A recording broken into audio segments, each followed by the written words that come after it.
Media మిత్రులందరికీ నమస్కారం.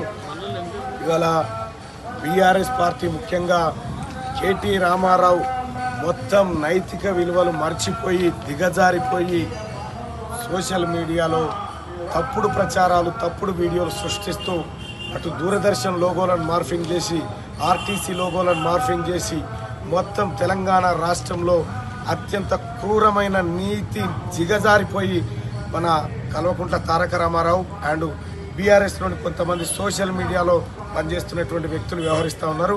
ఇవాళ పట్టభద్రుల ఎమ్మెల్సీ ఎన్నికల్లో ఓడిపోతామనేటువంటి భయంతో ఇలా తీన్మార్ మల్లన్నకు సంబంధించి కొన్ని మార్ఫింగ్ వీడియోలు చేసి తీన్మార్ మల్లన్న ఏదో తప్పు చేసినట్టుగా బ్రేకింగ్ న్యూస్లు వేసినట్టుగా దూరదర్శన్ లోగోలతో పాటు ఎక్కడో హిందీ ఛానళ్ళ లోగోలు క్రియేట్ చేసి సర్క్యులేట్ చేసినారు. ఆ వాట్సాప్ గ్రూప్లలో స్ప్రెడ్ చేసినటువంటి వాళ్ళపైన అలాగే కేటీ రామారావు ముఖ్యంగా మాజీ మంత్రి జగదీశ్వర్ రెడ్డి పిఏ పైన ఇప్పుడే పోలీస్ స్టేషన్లో కంప్లైంట్ చేయడం జరిగింది. ఎఫ్ఐఆర్ కూడా నమోదు చేస్తూ ఉన్నారు. ఇంకా ఎవరెవరు ఇవి వాట్సాప్లో సర్క్యులేట్ చేస్తూ ఉన్నారో వాళ్ళందరిపైన కంప్లైంట్ చేయబోతా ఉన్నాం. ఫేక్ వీడియోలను ప్రచారం చేసినటువంటి వాళ్ళపైన ఖచ్చితంగా చట్టపరంగా చర్యలు తీసుకుంటా ఉన్నాం. ఇంకా అలాగే కాదు, నిన్న మొన్నటి వరకంటే నేను ఎలక్షన్ బిజీలో ఉన్నా, ఇక ఇప్పటి నుంచి ఎవరెవరు ఎలాంటి ఫేక్ వీడియోలు తయారు చేశారో వాటన్నిటిని వెలికి తీసి వాటి ద్వారా పోలీస్ కంప్లైంట్ చేయబోతా ఉన్నాం.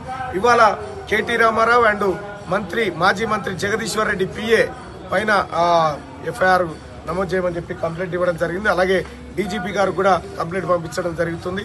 అలాగే సోదరులారా, ఈ తెలంగాణ రాష్ట్రంలో పట్టభద్రుల ఉప ఎన్నికను ఎదుర్కోలేక బీఆర్ఎస్ పార్టీ నీచానికి దిగజారి తప్పుడు వీడియోలను క్రియేట్ చేసి ఏదో ఫామ్ హౌస్లలో ఉన్నట్టుగా ఎక్కడో ఏదో చేసినట్టుగా ఈ తప్పుడు ఫేక్ వీడియోలు క్రియేట్ చేస్తూ ఉంది.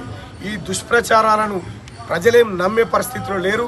అయినప్పటికీ కూడా ఈ తప్పుడు ప్రచారాలపైన కఠిన చర్యలు తీసుకోవాలని చెప్పి ఇవాళ మేడిపల్లి పోలీస్ స్టేషన్లో ఫిర్యాదు చేయడం జరిగింది. కాసేపట్లో ఎఫ్ఐఆర్ కూడా నమోదు కాబోతా ఉంది. ఖచ్చితంగా వీళ్ళపైన చర్యలు తీసుకొని వీళ్ళని జైలుకు పంపే కార్యక్రమాలు తప్పకుండా చేస్తాం.